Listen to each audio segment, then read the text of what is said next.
आज हम पढ़ने जा रहे हैं गुल्म चिकित्सा। तो गुल्म चिकित्सा पढ़ने से पहले कुछ ऐसी बातें हैं कि गुल्म कहाँ कहाँ पर आया हुआ है, और जिन लोगों ने गुल्म का मेरा निदान का लेक्चर सुना था तो उनको ये पता है, लेकिन फिर भी एक बार हम इसका भी ब्रीफिंग करते हैं, क्योंकि जब तक हमें गुल्म की पूरी एक यानी उसका दृष्टिकोण जब तक हमारा डेवलप नहीं होता तो गुल्म चिकित्सा के लिए हम आगे नहीं बढ़ सकते। तो इसीलिए पहला जो रेफरेंस है वो चरक सूत्रस्थान अध्याय 18 यानी कि त्रिशोथीय अध्याय, और त्रिशोथीय अध्याय में जहाँ पे जैसे कि श्लोक नंबर 19 से लेकर 34 तक शायद, तो यहाँ तक एकांग शोथ या प्रादेशिक शोथ के बारे में वर्णन किया हुआ है। तो गुल्म का पहला रेफरेंस यहाँ पर आता है श्लोक नंबर 29।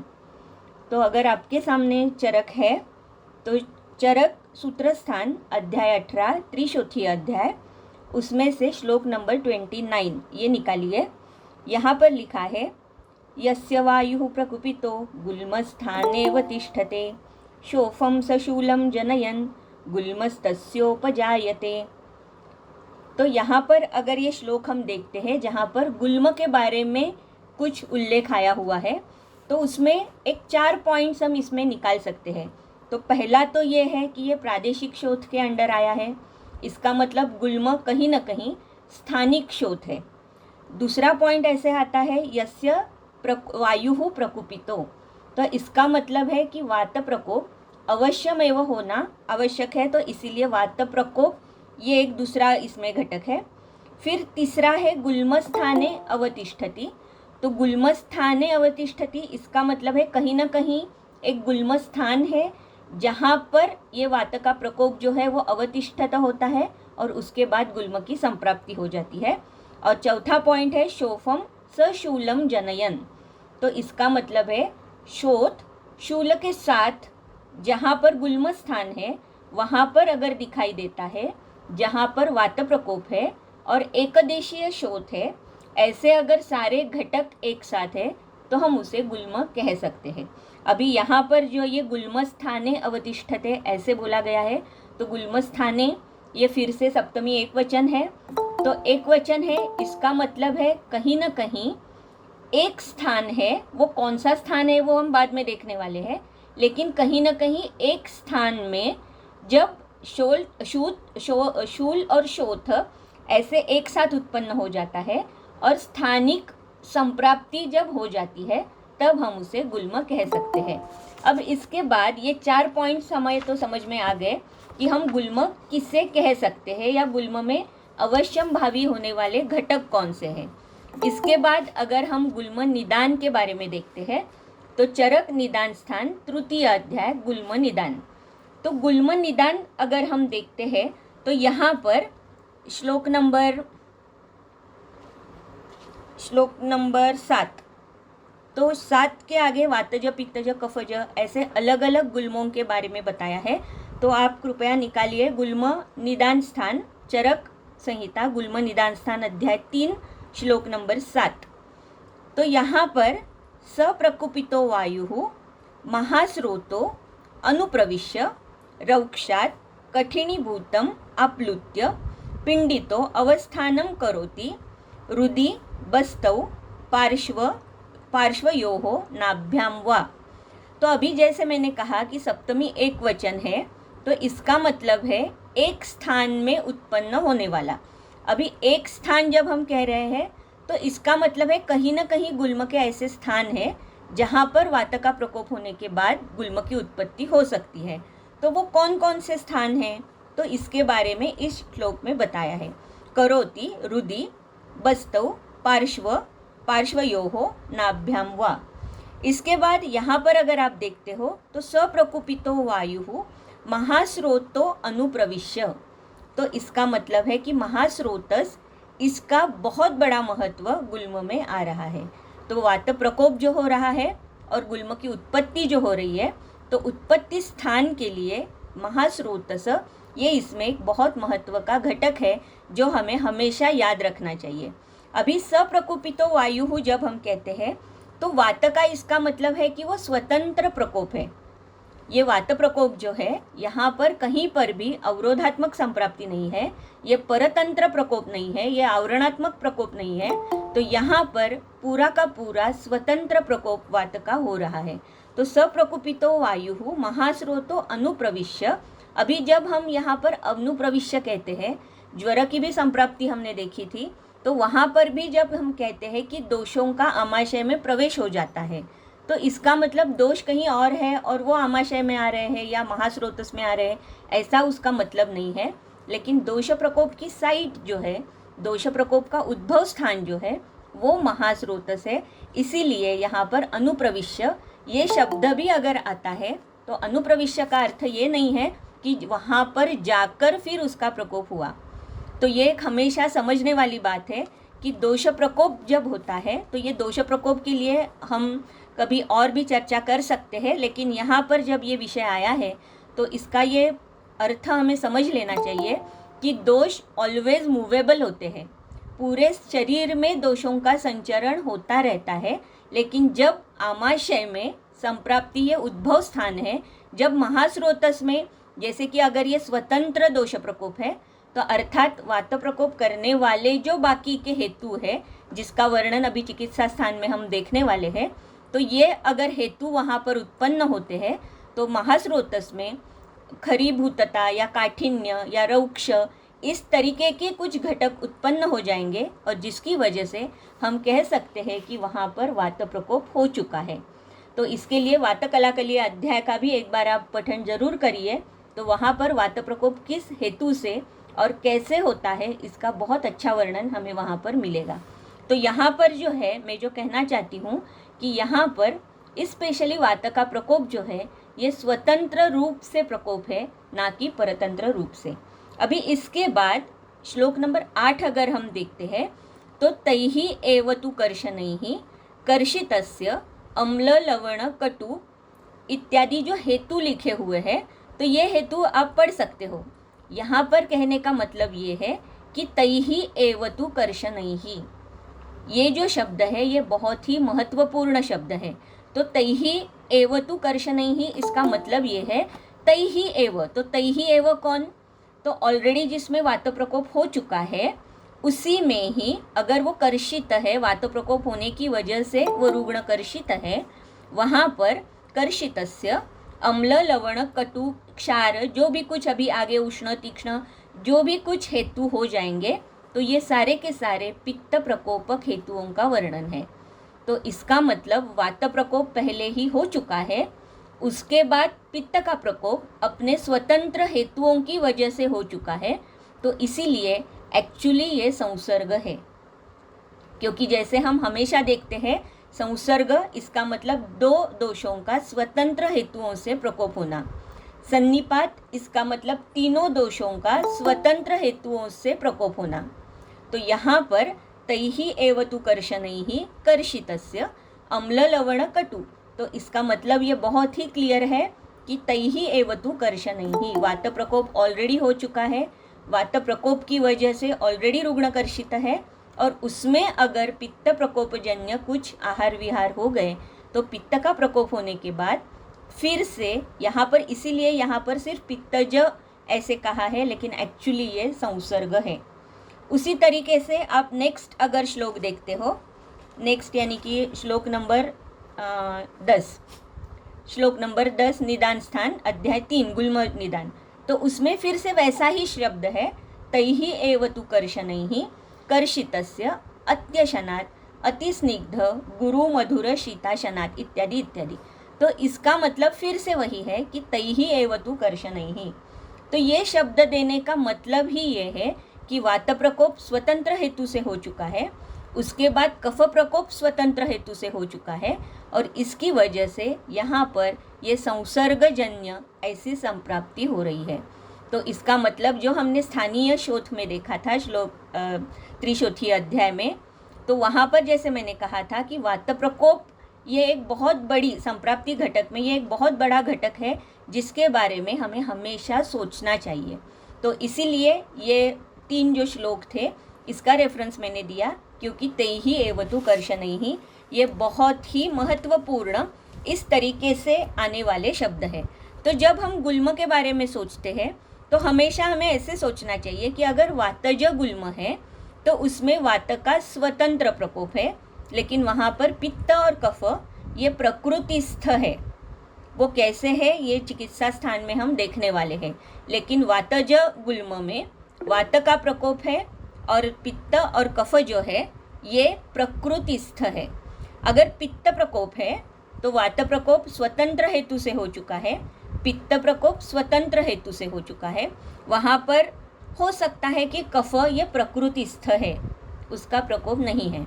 अगर हम कफज गुल्म देख रहे हैं तो उसमें कफ ये स्वतंत्र रूप से प्रकोपित हुआ है, वात स्वतंत्र रूप से प्रकोपित हुआ है।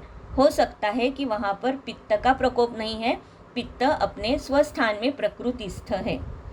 तो ये हमेशा एक बैक ऑफ द माइंड रखिए कि जब जब हमें गुल्म की चिकित्सा करनी है तब हमें वात प्रकोप के बारे में हमेशा सोचना चाहिए। तो पित्त जो गुल्म भी है तो भी हमें वात के बारे में सोचना है, कफ जो गुल्म है तो भी हमें वात के बारे में सोचना है, क्योंकि वात के बिना ये गुल्म की संभावना नहीं है। तो ये होने के बाद अब हम पंचमोध्याय, ये ब्रीफिंग हो गया, एक बेस हो गया। अब इसके बाद हम गुल्म चिकित्सा के बारे में देख रहे हैं। तो पंचमोध्याय अथा तो गुल्म चिकित्सितं व्याख्यास्यामः इतिह स्माह भगवान आत्रेयः। तो ये अभी प्रतिज्ञा हो चुकी कि हम गुल्म चिकित्सा के बारे में अभी देख रहे हैं। इसके बाद श्लोक है, श्लोक नंबर 3। तो जैसे हमेशा गुरु की एक स्तुति की जाती है, कुछ प्रश्न पूछे जाते हैं और फिर उसके उत्तर जो है वो उत्तर स्वरूप में पूरा अध्याय आ जाता है। तो उसी तरीके से यहाँ पर भी ये प्रश्न भी पूछा गया और गुरु की स्तुति भी की है।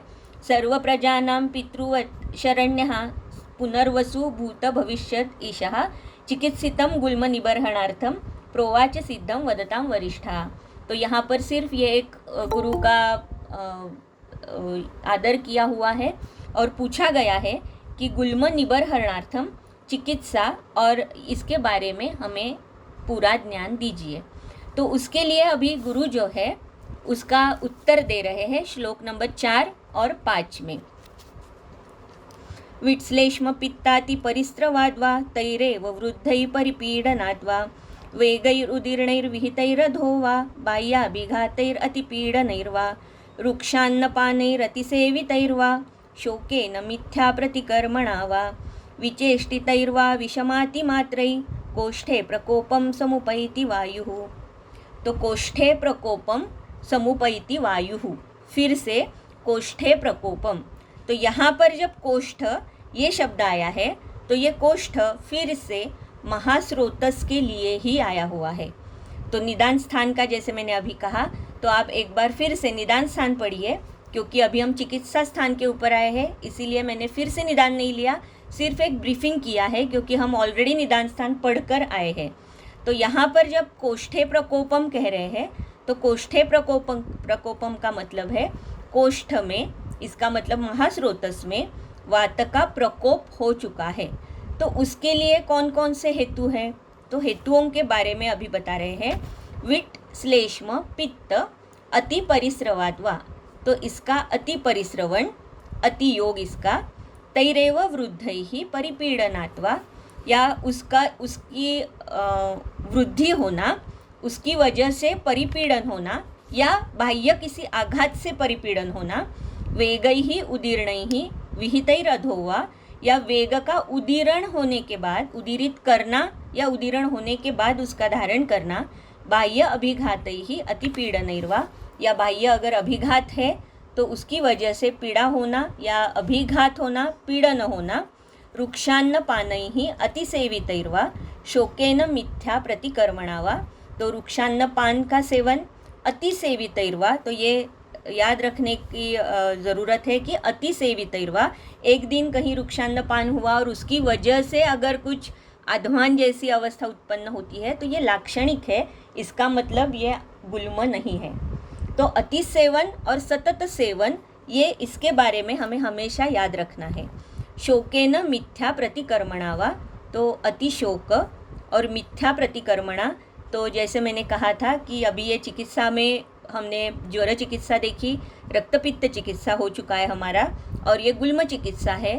तो जैसे जैसे अध्याय आगे जाएंगे तो एक बात आप समझ लेना कि जहाँ जहाँ पर मिथ्या प्रतिकर्मणावा या पंचकर्म के व्यापक स्वरूप अगर कहीं ना कहीं संप्राप्ति हो रही है, तो ये हमारे यानी कि हम आयुर्वेदिक अगर फिजिशियन है, आयुर्वेद वैद्य है, पंचकर्म की अगर प्रैक्टिस कर रही है, तो हमारा ये बहुत बड़ा एक दायित्व है रुग्ण के प्रति कि हमें ये समझ लेना चाहिए कि ये कौन सी अवस्था है जहाँ पर हम पंचकर्म कर रहे हैं।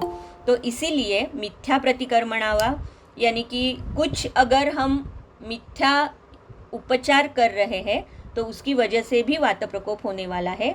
विचेष्टितैर्वा विषमातिमात्रै, तो विषम और अतिमात्र में आहार भी होना या चेष्टा जो है वो विचेष्टा होना, विकृत स्वरूप की चेष्टा होना।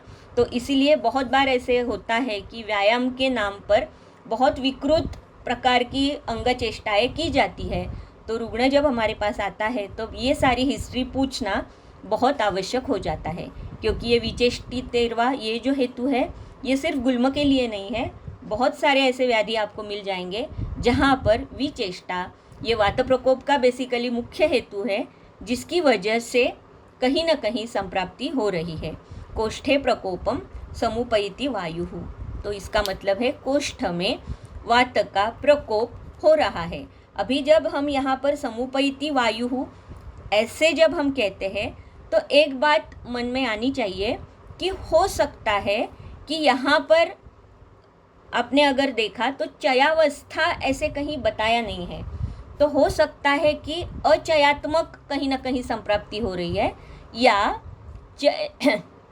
चय हो रहा था लेकिन वैद्य और रुग्ण से उसकी उपेक्षा की हुई है। तो ये दोनों बातें हमें याद रखनी है। आइदर ये अचयात्मक डायरेक्ट संप्राप्ति हो रही है, जैसे कि आघात है, ये अगर हेतु हो रहा है, मिथ्या योग है अगर पंचकर्म का, ये अगर हेतु है, तो चयात्मक अवस्था आने से तुरंत संप्राप्ति ही हो रही है या रूपावस्था में ही रुग्ण जा रहा है, ऐसी अवस्था हो सकती है। तो इसीलिए कोष्ठे प्रकोपम समुपैति वायु ऐसे जब कहा जाता है तो समुपैति वायु इसका मतलब अचयात्मक संप्राप्ति हो रही है या चय हो रहा था लेकिन रुग्ण या वैद्य दोनों से उसकी उपेक्षा की हुई है। तो कोष्ठे इसका मतलब फिर से महास्रोतस, ये ध्यान में रखना है।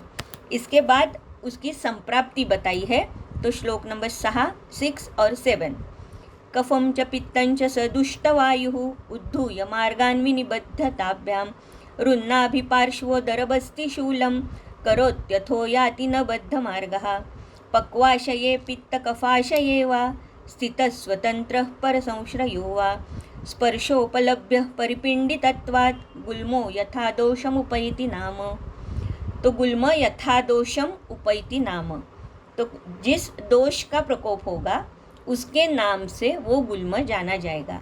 तो यहाँ पर अभी संप्राप्ति बता रहे हैं, कफम च पित्तम च स दुष्ट वायु, यानी अभी यहाँ पर कफ और पित्त ये दुष्ट है ऐसे नहीं कहा है, स दुष्ट वायु, तो दुष्ट वायु दुष्ट कौन है, तो वायु दुष्ट है, प्रकोपित दुष्ट है, और पित्त और कफ ये जो है ये प्रकृतिस्थ है। आप इसकी अगर टीका पढ़ सकते हो तो वहाँ पर देखिए कि यहाँ पर कफ और पित्त ये प्रकृतिस्थ है, अपने उसका जो प्रमाण है उसी प्रमाण में है। उद्धूय मार्गान विनिबद्धताभ्याम, तो उद्धूय उद का मतलब है कि ऊपर की दिशा, ऐसे हम कह सकते हैं, ऊर्ध्वगामित्व ऐसे भी कह सकते हैं। तो यहाँ पर उद्धूय जब कहते हैं तो इसका मतलब है कि कहीं ना कहीं पित्त और कफ को खींचकर वायु जो है वो मार्ग में अपने मार्ग में लेकर आ रहा है, विनिबद्धताभ्याम, और खुद को आवरित कर रहा है।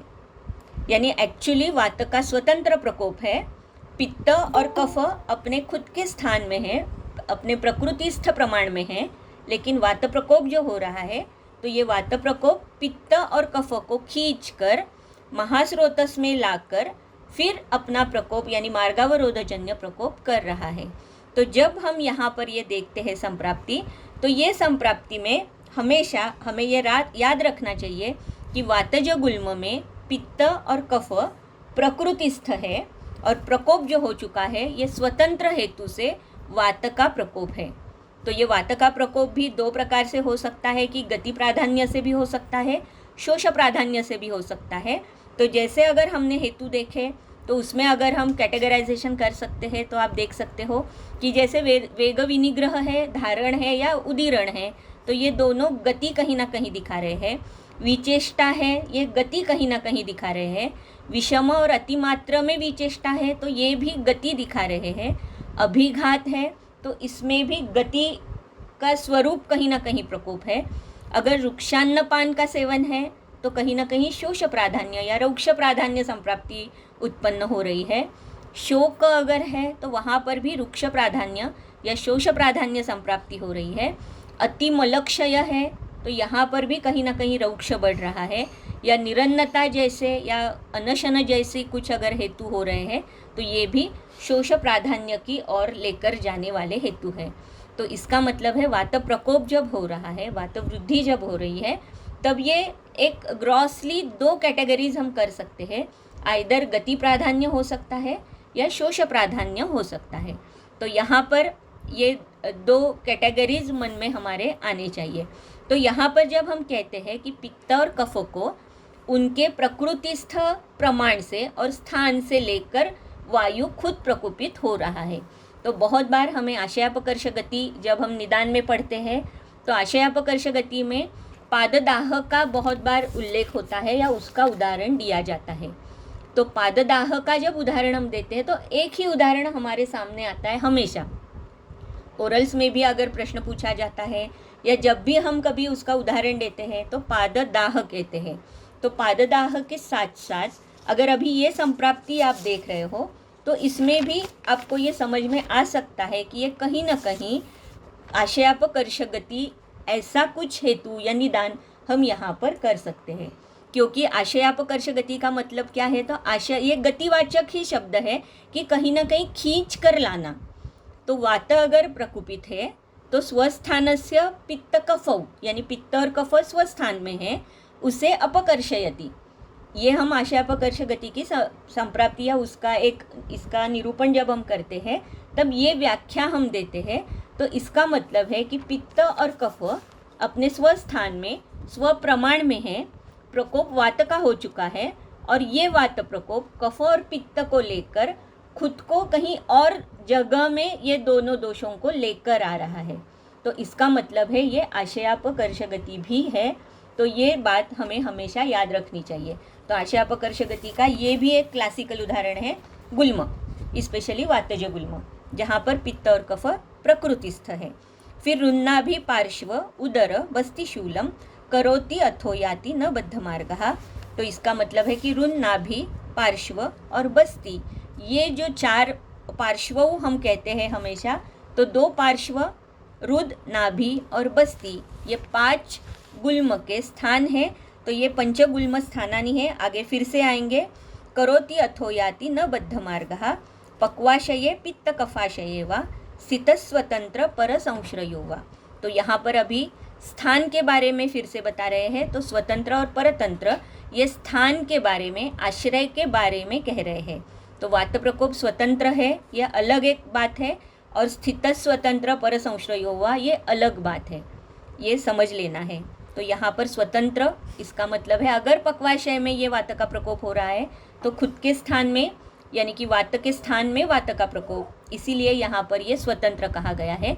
अगर आमाशय में वात का प्रकोप होता है तो ये परतंत्र स्थान हम कह सकते हैं, क्योंकि परतंत्र स्थान होने की वजह से जो वेदना की सिविरिटी है या वहाँ पर जो लक्षण उत्पन्न होंगे तो शायद उसकी सिविरिटी बहुत कम हो सकती है। क्योंकि आमाशय ये कफ का स्थान है, कफ के स्थान में अगर वात का प्रकोप हो रहा है तो वात प्रकोप के लक्षण या उसकी जो तीव्रता है वो कम होने के चांसेस हो सकते हैं। तो इसीलिए यहाँ पर ये स्वतंत्र और परतंत्र, और जैसे हम चिकित्सा करेंगे तो चिकित्सा में भी आपको ये डिफरेंस दिखाई देगा कि आमाशय में अगर वात गुल्म है तो हमें कौन सी चिकित्सा करनी है, पक्वाशय में अगर वात गुल्म है तो हमें कौन सी चिकित्सा करनी है। तो इसीलिए यहाँ पर स्वतंत्र और परतंत्र ये स्थान के बारे में आया हुआ है। तो पक्वाशये पित्त कफाशये वा स्थित स्वतंत्र पर संश्रयो वा। तो पक्वाशय ये स्वतंत्र के लिए आया है, पित्त और कफाशय ये पर संश्रय इसके लिए आया है। स्पर्शोपलभ्य परिपिंडितत्वात् गुल्मो यथा दोषम उपैति नाम। तो यहाँ पर ये जो गुल्म है ये स्पर्शोपलभ्य हो सकता है, नॉट नेसेसरी कि हमेशा ये स्पर्शोपलभ्य हो जाए, लेकिन बहुत बार ये गुल्म जो है ये स्पर्शोपलभ्य हो सकता है और उसका परिपिंडितत्व है, इसीलिए ही उसे गुल्म कहा गया है, क्योंकि परिपिंडितत्व ये उसका एक प्रत्यात्मिक लक्षण है और गुल्म जब हम कहते हैं तो परिपिंडितत्व होना बहुत आवश्यक है। तो इसीलिए स्पर्शोपलभ्य और परिपिंडितत्व ये दोनों के साथ जिस दोष का प्रकोप होगा उस नाम से वो गुल्म जाना जाएगा। तो इस प्रकार से ये एक संप्राप्ति हमने वातज गुल्म की संप्राप्ति देखी है। फिर है श्लोक नंबर 8।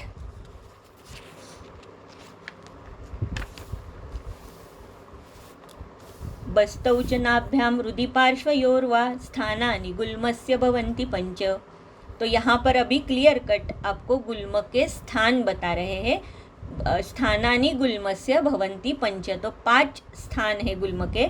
कौन कौन से? बस्तौ नाभ्यां हृदि पार्श्वयोः वा। तो अभी यहाँ पर जब हम ये हृदय, नाभि, पार्श्व या बस्ती ये जब हम कहते हैं तो हमें हमेशा इतना ही समझ में आता है, एटलीस्ट जब हम सेकंड ईयर में होते हैं और जब हम निदान पढ़ते हैं, कि बस्ती में कहीं ना कहीं गुल्म की संप्राप्ति हो रही है, नाभि प्रदेश में हो रही है, हृदय में हो रही है, पार्श्व में हो रही है। तो यहाँ पर ये सारा जो है तो महास्रोतस कहाँ पर आ रहा है? क्योंकि बस्ती, हृदय ये महास्रोतस में कहाँ पर आ रहे हैं? तो इसका मतलब है जो 9 क्वाड्रेंट्स है हमारे, तो वो 9 क्वाड्रेंट्स एक नज़र के सामने लेकर आइए, तो आपको ये समझने में बहुत आसानी हो जाएगी कि ये जो सारे 9 क्वाड्रेंट्स है, यानी कि एपिगैस्ट्रिक रीजन जो है तो उसे हम हृदय कह सकते हैं, हृदय के बारे में उसके साथ हम कोरिलेट कर सकते हैं। अम्बिलिकल एरिया जो है तो वो नाभि के लिए हम कह सकते हैं, हाइपोगैस्ट्रियम जो है वो हम बस्ती के लिए कह सकते हैं, और पार्श्व जो कहा गया है तो वहाँ पर राइट और लेफ्ट इसके जो पूरे 3 क्वाड्रेंट्स आ रहे हैं, यानी कि हाइपोकॉन्ड्रियम, लंबर और इलियाक, जो कि राइट और लेफ्ट ऐसे आ जाएंगे, तो वहाँ पर महास्रोतस के जो भी अवयव वहाँ पर उपस्थित रहेंगे, वहाँ पर जो गुल्म उपस्थित रहेगा उसे हम पार्श्व ये स्थान कह सकते हैं। तो इसलिए ये महास्रोतस में होने वाला व्याधि है, ये पहले हमें याद रखना है। दूसरी बात याद रखनी है कि ये जो पंचस्थानानि कहे गए हैं, तो हमारे जो 9 जो क्वाड्रेंट बताए गए हैं, तो उसमें हम ये पंचस्थान जो है ये बिठा सकते हैं और अकॉर्डिंगली हम व्याधि देख सकते हैं। ठीक है, तो इसीलिए ये जो पंचस्थानानि आए हैं इसके बारे में अभी इन्होंने कहा कि ये कौन कौन से पंचस्थान है। अभी गर्भाशय गत जो है ये सिर्फ स्त्रियों में आ रहा है, इसीलिए यहाँ पर उसका अलग सा वर्णन किया हुआ है। ये जनरलाइज वर्णन है। ये 5 स्थान जो है ये स्त्री पुरुष दोनों में उत्पन्न होने वाले स्थान है, इसीलिए महास्रोतस यही हमें हमेशा गुल्म का स्थान ऐसे याद रखना है। श्लोक नंबर 8।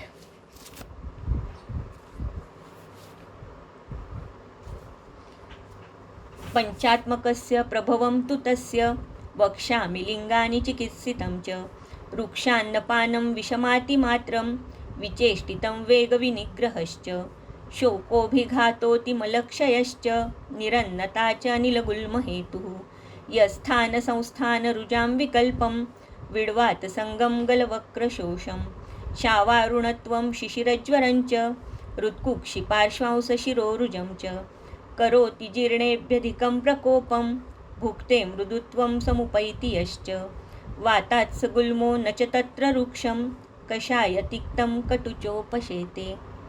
तो पंचात्मकस्य प्रभवं तु तस्य वक्ष्यामि लिंगानि चिकित्सितं च।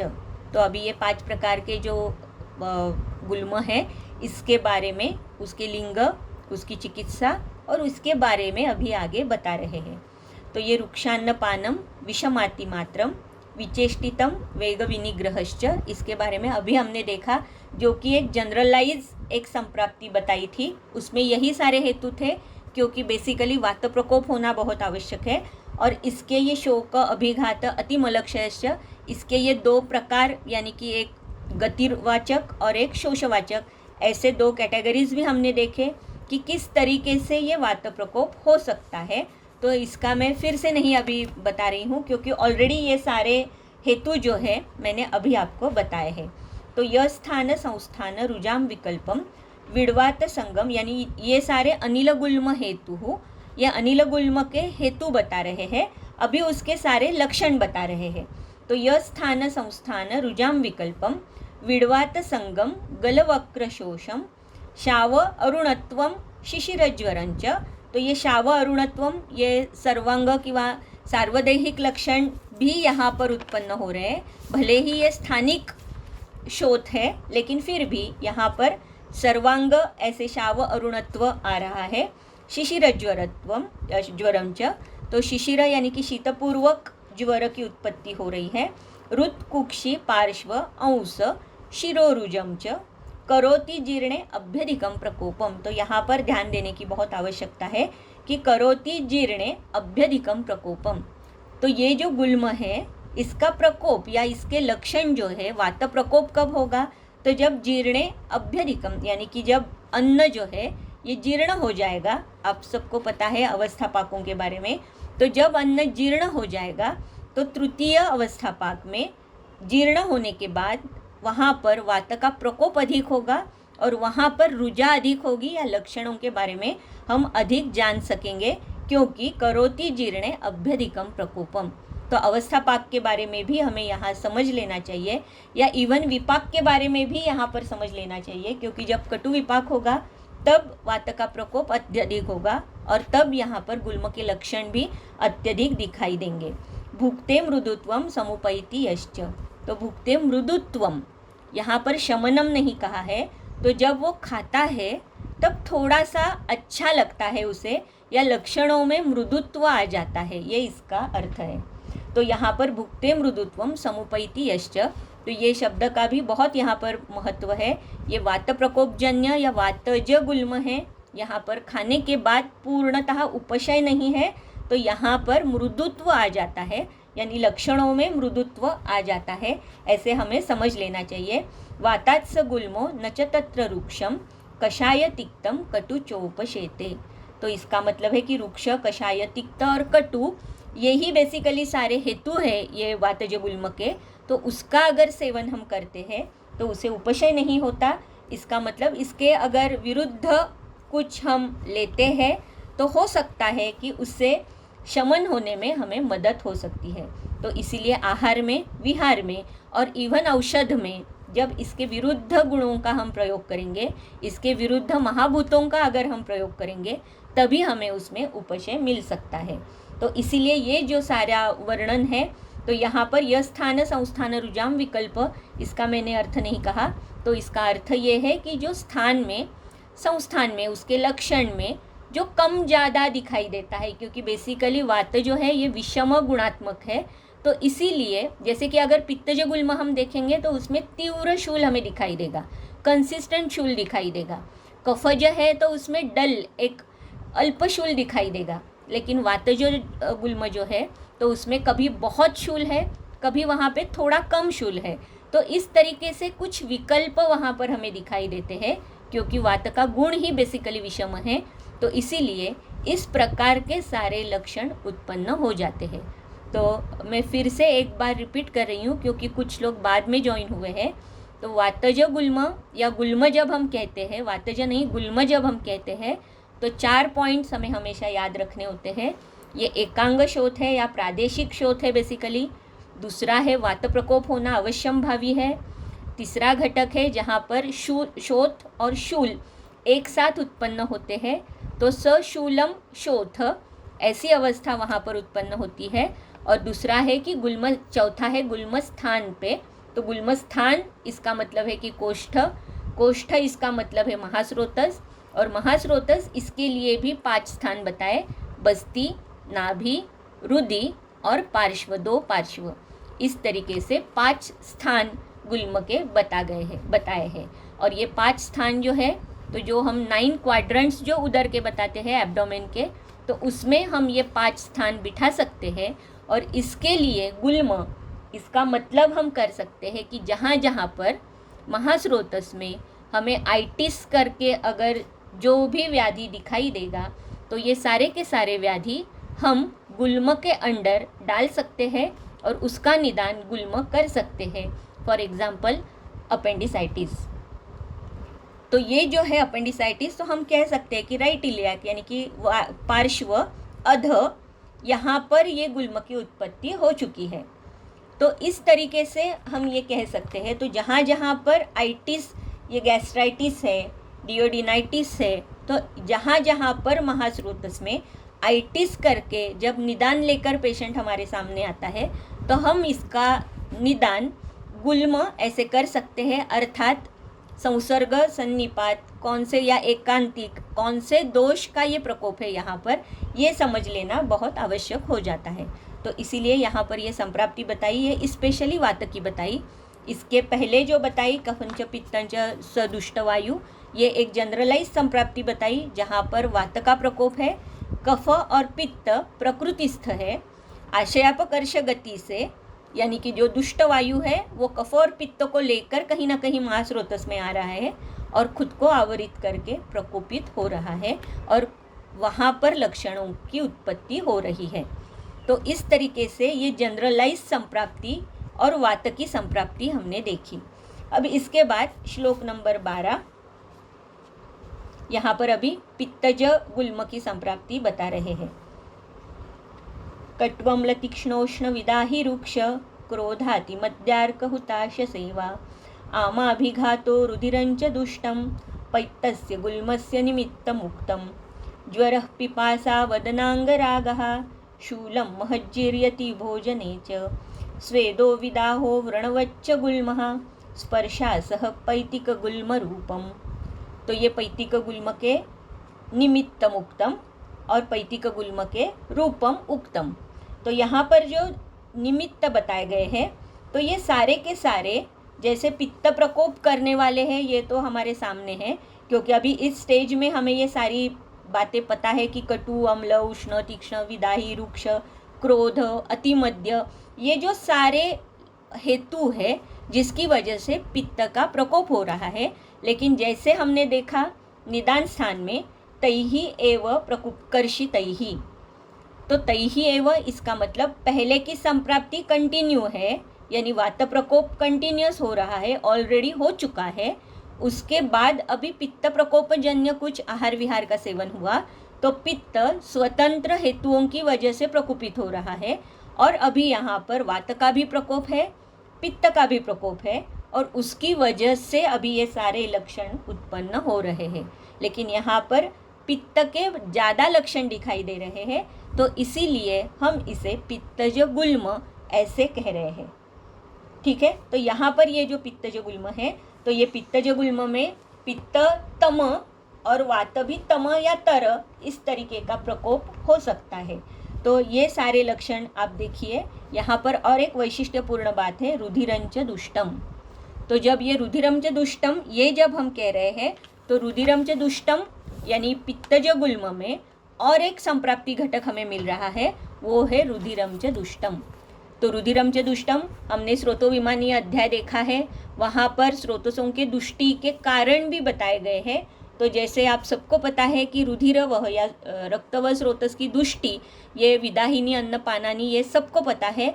तो वो श्लोक वहाँ पर जाकर फिर से देखिए, स्रोतोविमान अध्याय 5, तो वहाँ पर जाकर ये श्लोक आप देख सकते हो।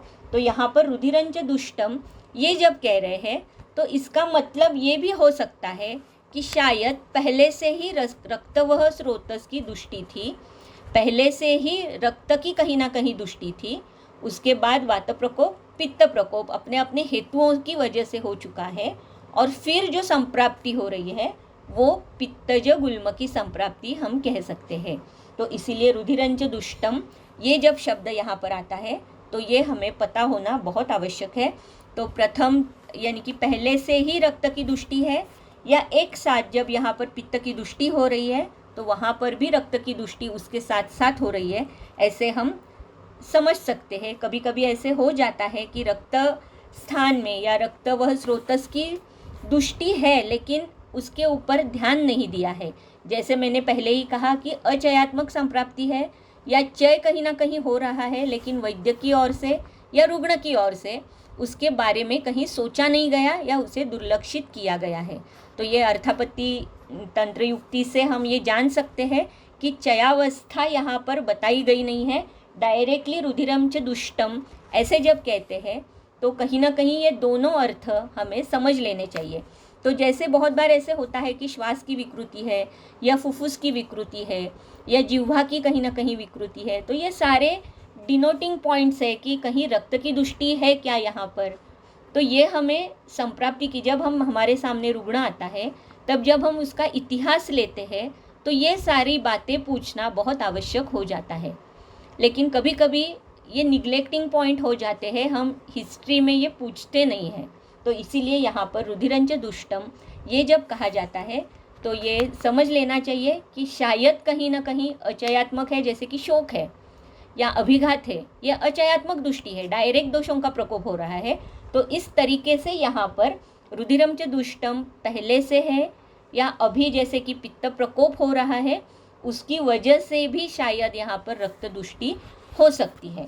तो यहाँ पर व्रणवच्च गुल्म स्वेदो विदाह, तो व्रण, क्योंकि आगे जब चिकित्सा कहेंगे तो व्रण की चिकित्सा जो है उसी तरीके से पित्तज गुल्म की चिकित्सा करनी है, ऐसे वर्णन आया है।